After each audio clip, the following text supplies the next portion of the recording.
Hello and good afternoon. I'm Paulo Ven B. Pakulan and my students call me Good evening Sir po. Pao. Hi, good evening. Okay. Ay, good evening pala. Thank you for correct because it's early morning here where we are. So, all right, thank you. Good evening. Okay, my students call me Sir Pao, so you can I'm call me from Sir the Pao. Philippines. Oh, yeah, wow. I'm a Filipino language and literature teacher from the Ateneo de Manila Junior High School. And I'm also a writer and consultant for the Mamacita Foundation. My daughter and I will be your hosts for today. So, anak, introduce yourself. Hi everyone, I am Malaika. Good evening to all of you. And yes, like my dad said, it's very early in the morning here in the Philippines. So, yes, welcome to Mamacita's Mga Kwentong Pagkain. Alright, so Mamacita Foundation's Mga Kwentong Pagkain started in 2010. Wow. As a food writing contest that featured little known Filipino dishes throughout the archipelago. It has since evolved into a campaign to introduce or reintroduce Filipino food to a global audience with the latest research and talks from experts in Philippine culinary culture. Okay, and with that, we'd like to inform everyone that this meeting is being recorded by the organization for documentation purposes and that recording the same in whole or in part for personal use is not allowed. We'd also like to ask everyone to keep themselves muted until asked to unmute. And if you could, we'd really appreciate it if you kept your cameras on. If you have any questions or comments during the event, please feel free to use the chat box or raise your hands. Um, Also, you might want to take notes because from what I hear, there might be a quiz later. I also hear that the highest scorers gets special prizes from Mamacita. So yes, you might want to take notes. Yes, okay, so there. Now, to begin our program, let us welcome Consul General Orontes Castro to give us his opening remarks. Virtual clap, everyone! Woo! Good day. Magandang araw po sa inyong lahat. I am happy to inform that the Mamacita's Foundation is once again partnering with the Philippine Consulate General in Toronto in presenting mga kwentong pagkain, the evolution of Philippine cuisine. It is a 3-day webinar series that will showcase and present Philippine culinary heritage and history.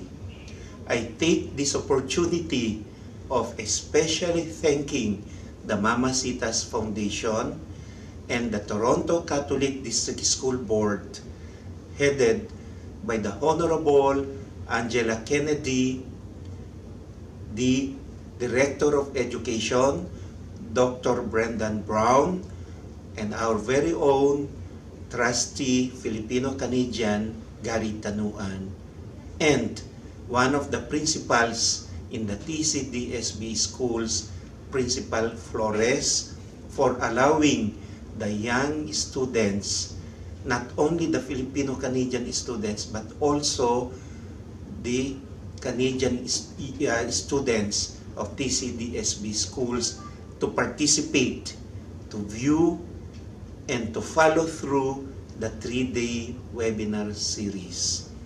I also would like to take this opportunity of thanking the young students of the TCDSB schools, most especially Filipino-Canadians, that we hope that through this webinar series, they will maintain their link with the country of origin of their parents, the Philippines.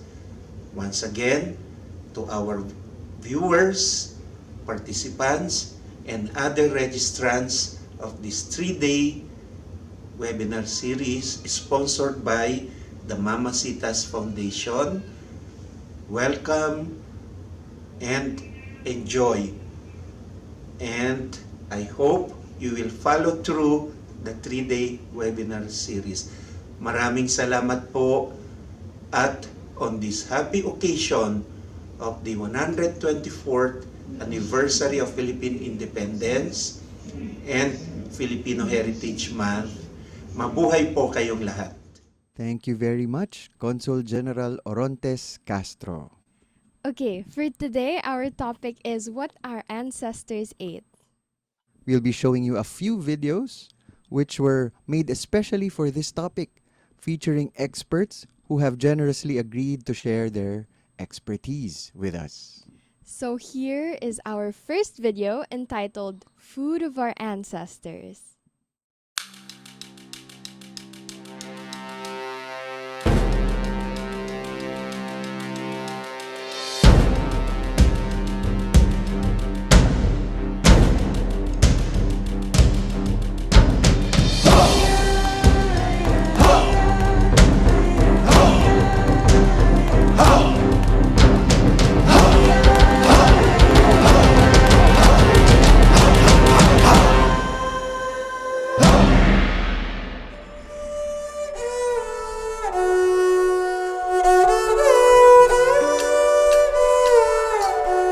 Nine men from Suluan, Samar set out on a boat one fine day in 1521.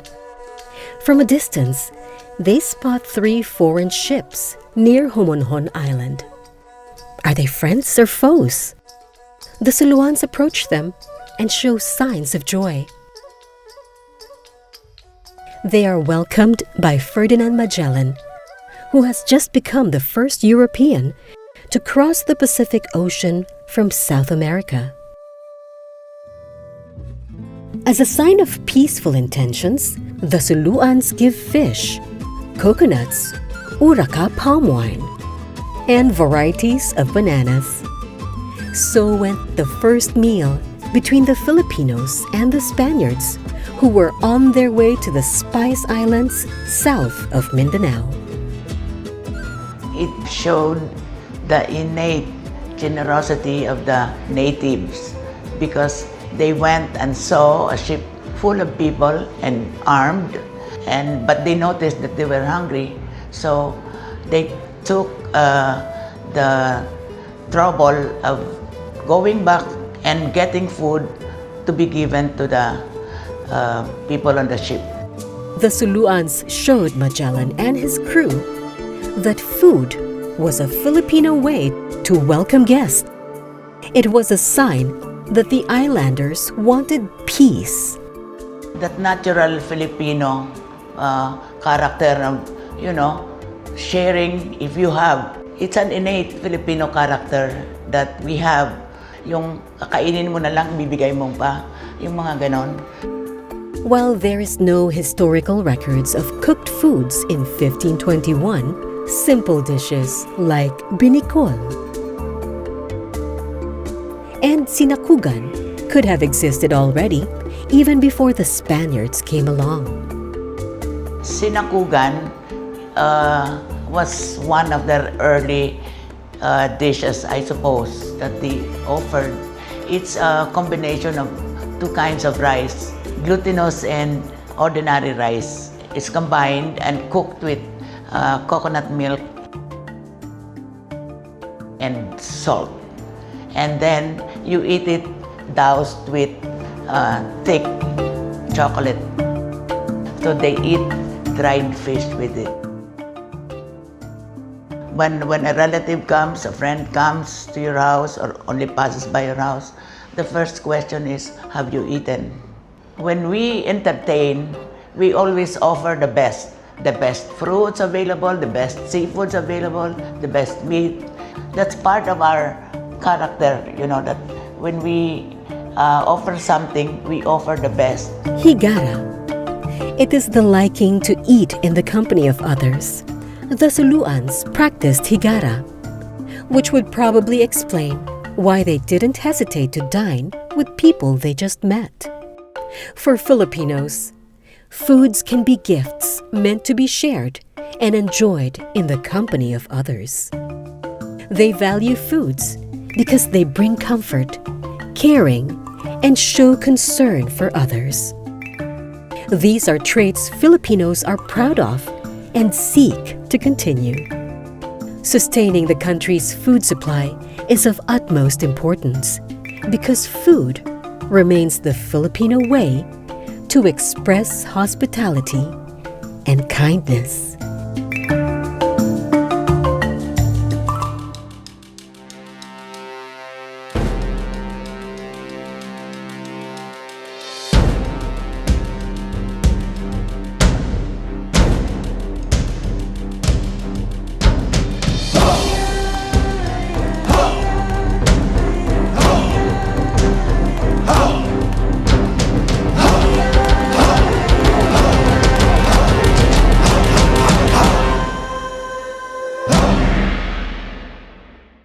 Alright, so thank you, Mamasita, for that video, which was produced last year to celebrate 500 years since the Philippines' first European contact.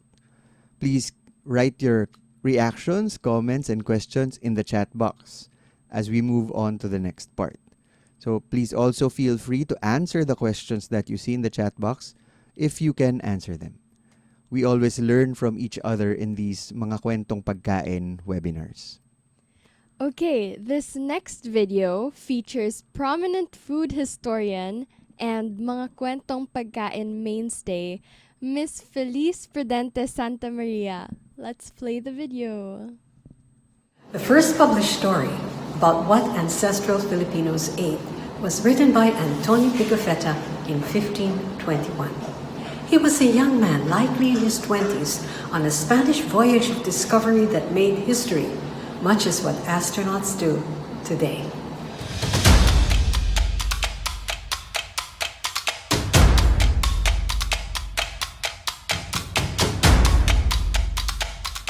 Pigafetta was one of only 18 men to return home after 3 years of voyage. Out of 5 sailing ships, only one made it back to Spain after completing the mission.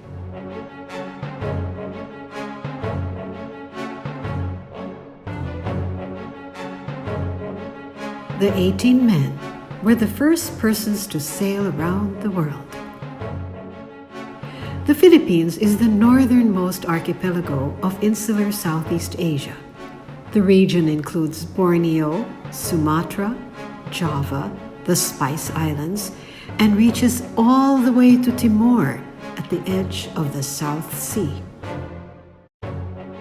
It was in central Philippines that the crew was introduced to island foods they would continue to eat in the Spice Islands and throughout the rest of their stay in Asia. At Homonhon Island, they got their first taste of Philippine food. 9 men from Zuluan Island shared provisions with the emaciated foreigners who had survived over 3 months of extreme hunger. Many of their companions died from scurvy and hunger. The 9 men were surely surprised to see the 3 large foreign ships.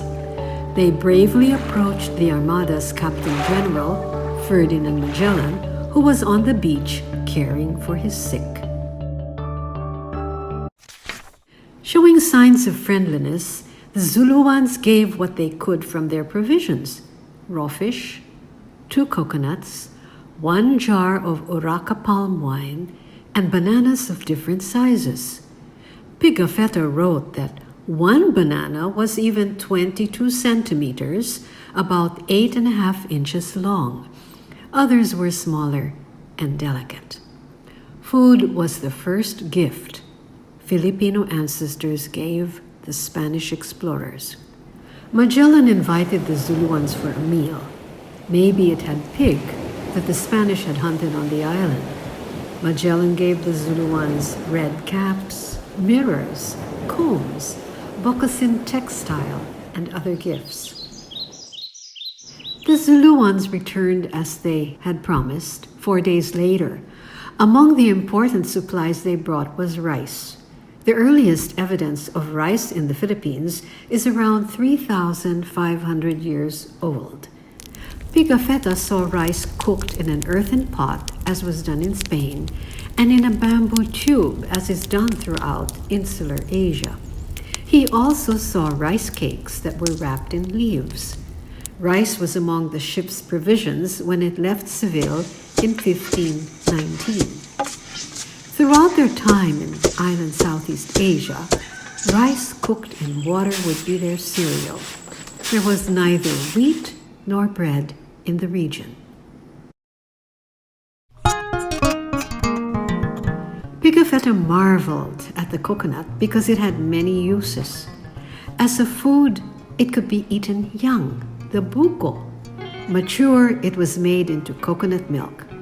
He described its white flesh as tasting like almond and documented that it was an alternative to rice and bread. He realized coconut was a useful provision on long journeys and even recorded it was called nior in Luzon that he never visited. His word is very close to niyog, the real Tagalog term. Throughout much of Malaysia and Indonesia, the coconut is called kelapa. Pigafetta thought it was called kalambil. Liquid from the inflorescence of coconut and nipa palms was made into native wines that the visitors enjoyed. In Palawan, they found distilled rice wine, as had Chinese traders in Mindanao 170 years earlier. Pigafetta described Visayan communities that farmed and fished. They had artisanal knowledge to make vinegar 500 years ago. Vinegar was called suka 500 years ago, just as it is today. Pigafetta is the first to document that Filipino ancestors made coconut vinegar by leaving coconut water in the sun till it fermented and resembled white wine. It is important to sustain Philippine vinegar making that can keep nipa and coconut environments ecologically balanced, thriving, and prosperous. Coconut, sugarcane, breadfruit, taro, banana, and plausibly edible roots or yams of the Discorea family like ubi are known to have been distributed throughout insular Asia as well as wherever the ancestors of the Austronesian migration passed. The Austronesian family of languages stretches from Taiwan to Batanes, throughout the Philippines, Malaysia, Indonesia, parts of Polynesia, and all the way to Madagascar near Africa.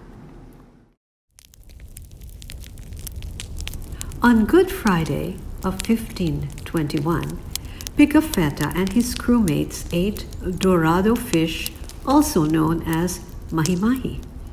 On Easter Sunday, they had 2 pigs that they cooked on board their ships, which were their homes for the entire voyage. They needed permission to go ashore.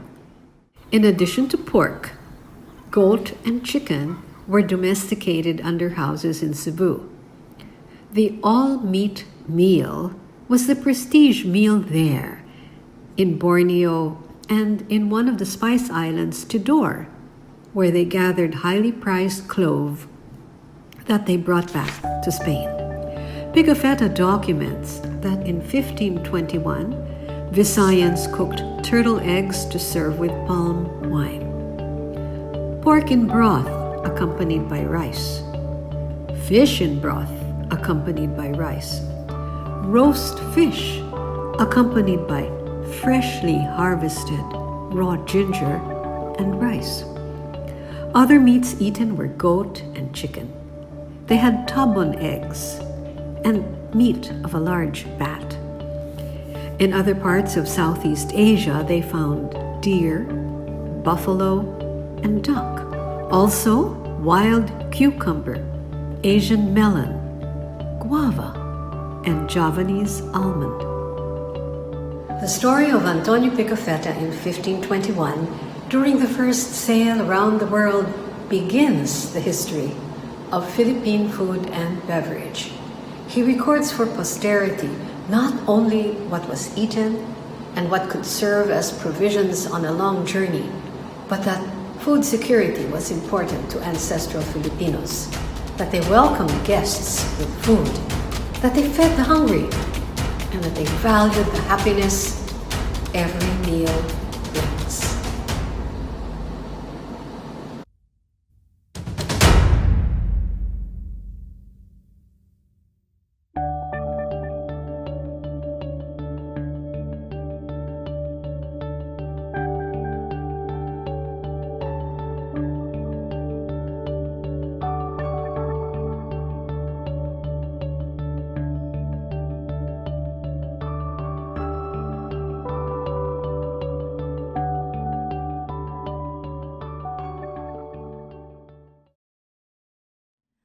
All right, let's give Ma'am Felice some Zoom reactions as a thank you for that very informative lecture. So leave some heart reacts, clap reacts, anything. And keep dropping your comments and questions in our chat box. And yes, we'll try to address them if we have time later on. Okay, the next video features someone I admire very much for his love for research and his ability to eat almost anything. My dad! Yay! Okay, let's play the video. Hello, dear students. I'm Sir Pao, and I prepared a special presentation just for you. It's called 10 Things You Should Know About Indigenous Filipino Foodways. And it's a collection of stories I want to tell and pictures that I want to show you. So if you're ready, can you give me a thumbs up? Thumbs up if you're ready. Okay, game. Let's do this. First, do you know when the Philippines got its name? Well, not in 1521, when Fernão de Magallanes, or Magellan as we know him, first visited the islands, but 21 years later, when the embattled Ruy Lopez de Villalobos named these islands Las Islas Filipinas after his king Felipe of Spain. But how long ago did our hominin ancestors begin to live here?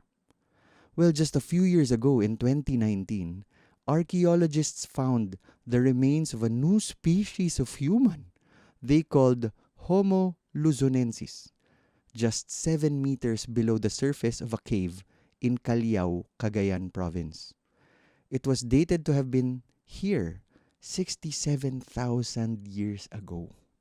That's a long time before 1542. But wait, there's more. Just a year before that discovery, in 2018, in Kalinga, Cagayan Valley, archaeologists found 57 stone tools and an almost complete rhino skeleton with stone tool markings, dated to have been here 700,000 years ago. So here's lesson number 1. Could you read it out loud? Filipino foodways go back as far as 700,000 years ago. They go way back in history. And because of this, these foodways might be very unfamiliar to us modern humans. Like, how many rhinos have you seen roaming around? Well, I haven't seen any. Next, how many languages do you know that Filipinos speak? Any guesses? Okay, go on. You can Google it. Okay, did you find some information? Well, it turns out that Filipinos speak about 170 languages.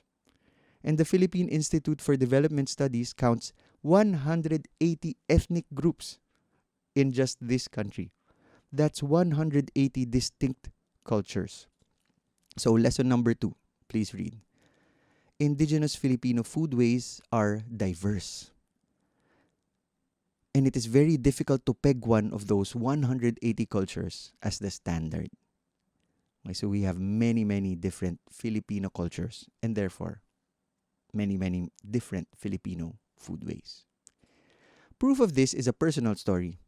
In 2019, I had a chance to talk with some teachers in Marawi, in the southern part of the Philippines. And I was able to sample food that looked the same, or almost the same, as the food I was used to in Metro Manila. But they tasted very different. There was chicken soup with roasted coconut and a unique spice blend. It was a dish called piyaparan a manok. I also had sweet flavored with durian, which they call dudul, a name also used for various sweets in Indonesia and Malaysia. Okay, so here's lesson number 3. Let's read it.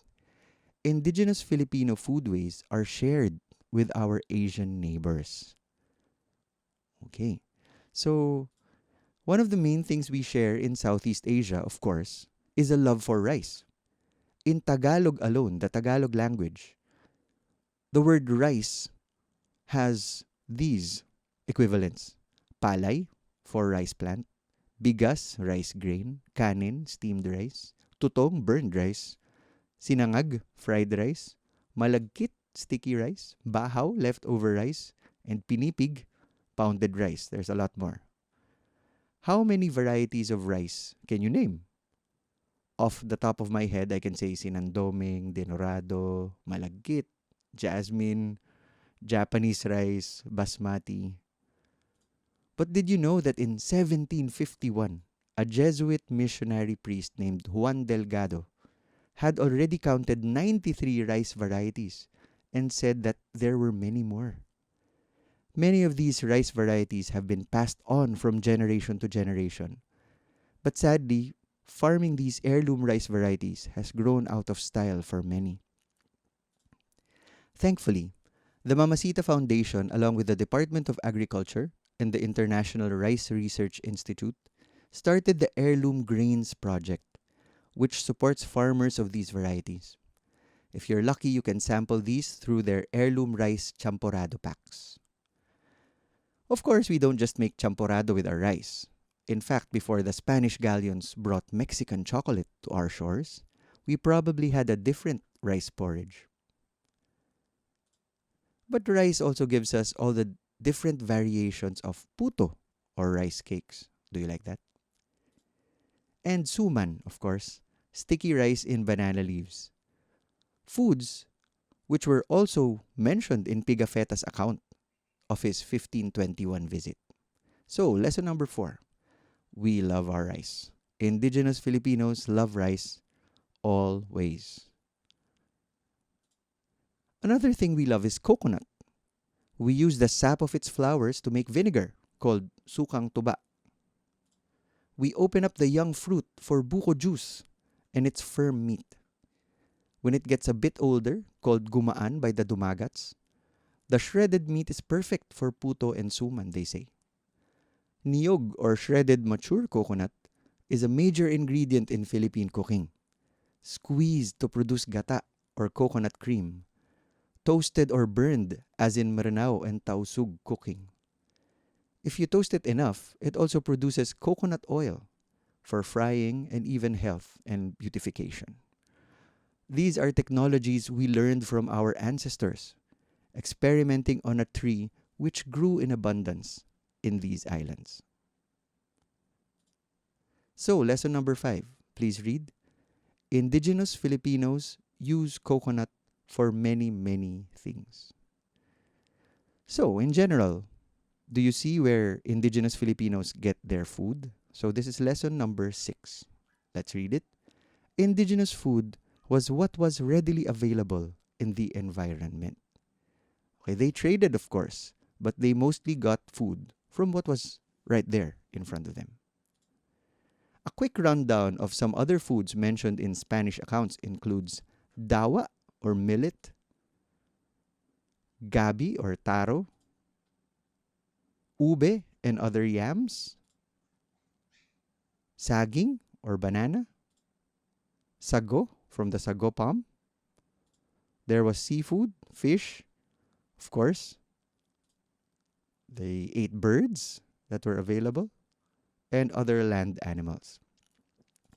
They used honey for sweetening. It was a sought-after forest product. Salt was served in large chunks, which they used to stir soup, or which were given sharp taps over food that you wanted to season.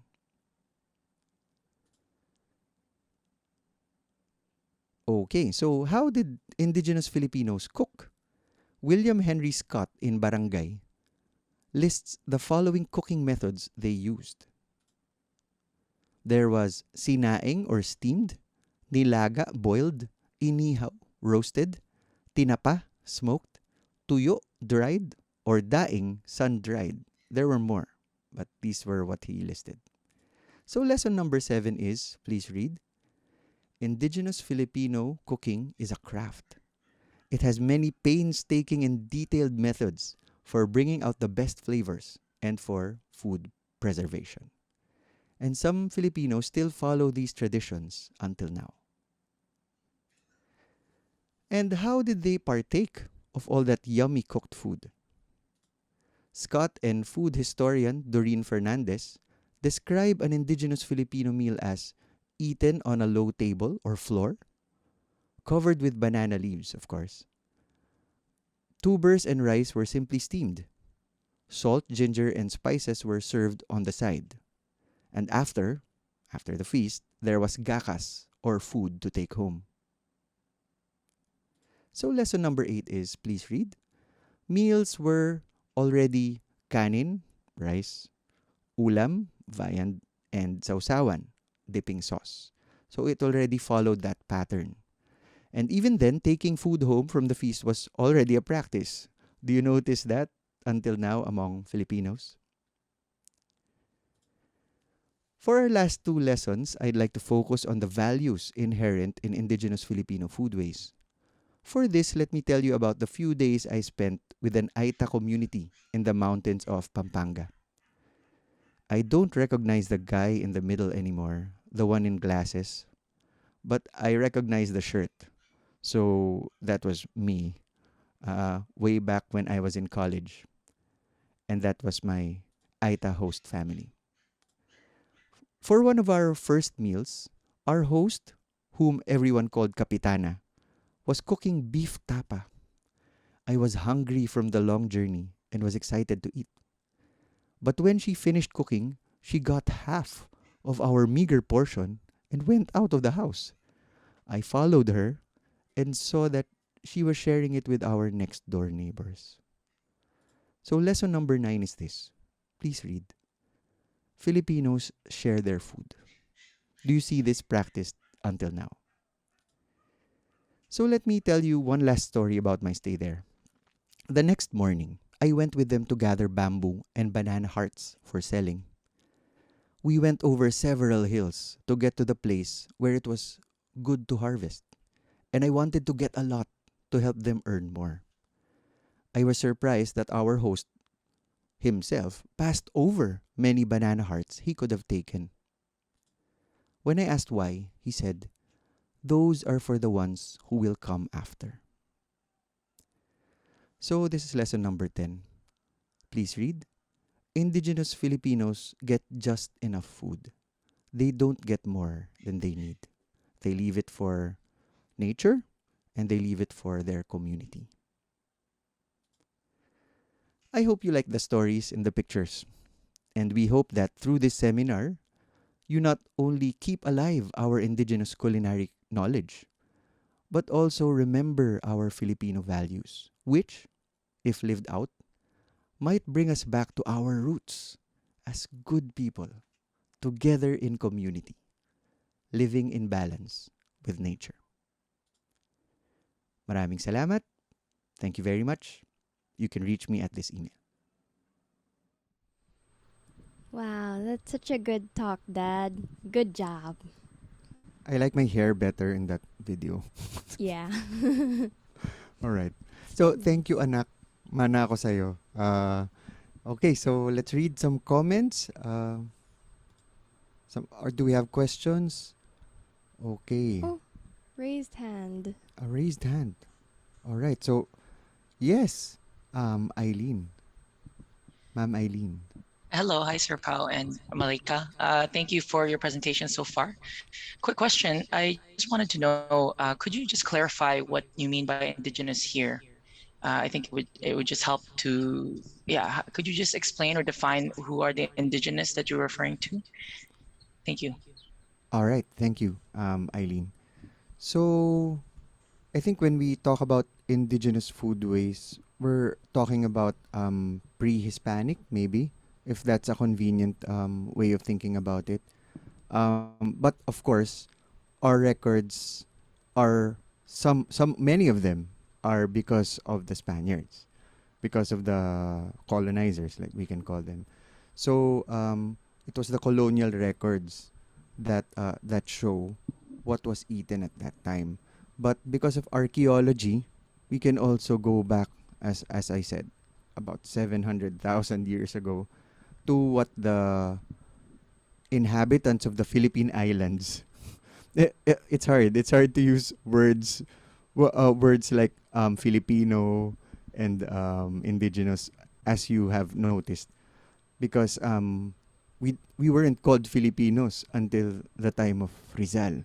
So so yeah.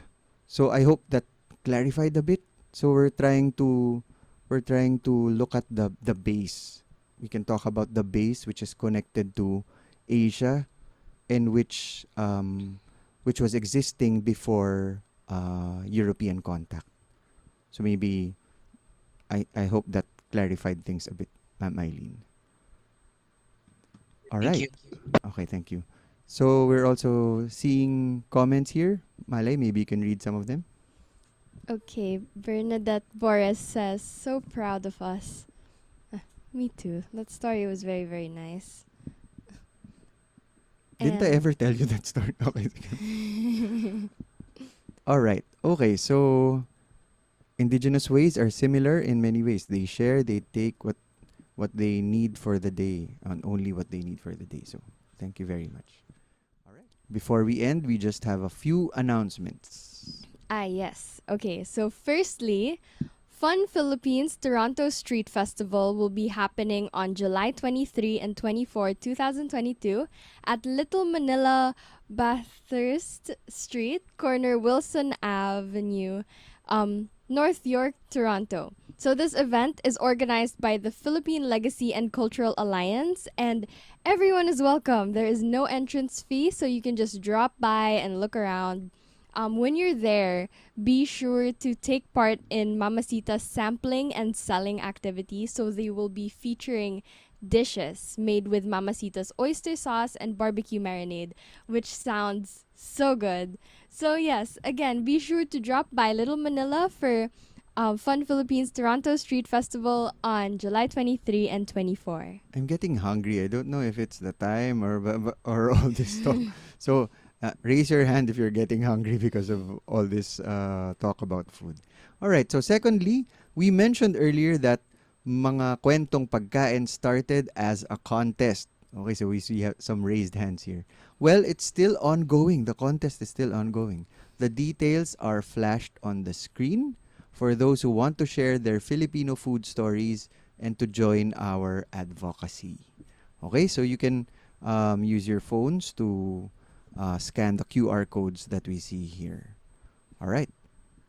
Okay, and finally, our next mga kwentong pagkain Toronto talk will be tomorrow at the same time, and we will be using the same meeting link.